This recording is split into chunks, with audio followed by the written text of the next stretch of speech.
Hi, it's Tip Tuesday. I'm Jeff Vogan with Premier Retirement Planning and Wealth Management. Here again, talking about New Year's resolutions for 2020. We want to see your future clearly. We want it to be as clear as 2020 vision, and it has to do with just focusing on some financial resolutions. Last week, we talked about being accountable by figuring out your balance sheet, net worth, and also to make realistic goals, and also to stick to a budget. Not only that, we also talked about putting together a spreadsheet so you can actually put the plan together.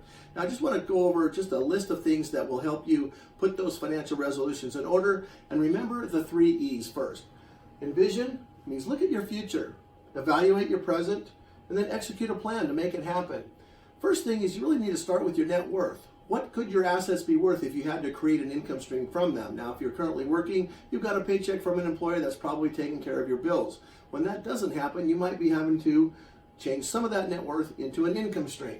So you take your future net worth required. That means the envision process has already taken place where you figured out your bucket list. You know what that price tag is. You know what that cash flow is going to need to be to travel, to golf, to do what you need to do. Maybe it's just stay home and garden and volunteer, but you still need to eat and sleep and drive. So there's still going to be some sort of a price tag on that retirement.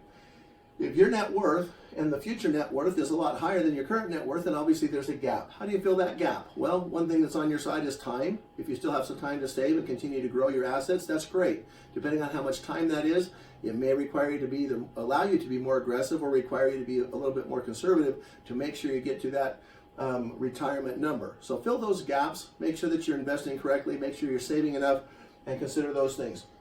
It might require that you update your financial goals. Maybe the future vision that you have for retirement is really unrealistic and you need to kind of revamp it a little bit. Maybe it's shooting too low. Maybe you can do a lot better and do a lot, maybe dream a little bigger. But update your financial goals to accommodate, what that future vision is, also to accommodate what gaps you see in a realistic picture or realistic method of filling those in. Make sure you create an income plan. It's not just about what my retirement number is. Do I need $1 million, $2 million, or $5 million? What are you going to do? How are you going to create that income stream from those dollars? How are you going to create the income stream now to pay all your bills and then have enough extra that you can invest? You want to make sure that you maximize your retirement contributions to the extent that you can. Make sure that you tweak the budget enough so that there is enough extra so you can fill those gaps. We also want to make sure that you take into consideration your tax situation. It's not always about getting the most tax breaks or the most tax deductions as you can now. It's about paying the least amount of taxes over your lifetime so that you can enjoy more of your money for your own benefit and for your own family's benefit. Now, it's okay to pay your fair share of taxes, but it's not good to pay more than your fair share, in my opinion. So create a tax plan that may dictate whether or not you contribute to Roth IRAs where you pay taxes now at potentially a lower tax bracket than in the future when you take that money out and use it. It may be more likely that you're in a very high tax bracket now and expect to be in a much lower tax bracket in retirement. In that case, take all the deductions you can up front.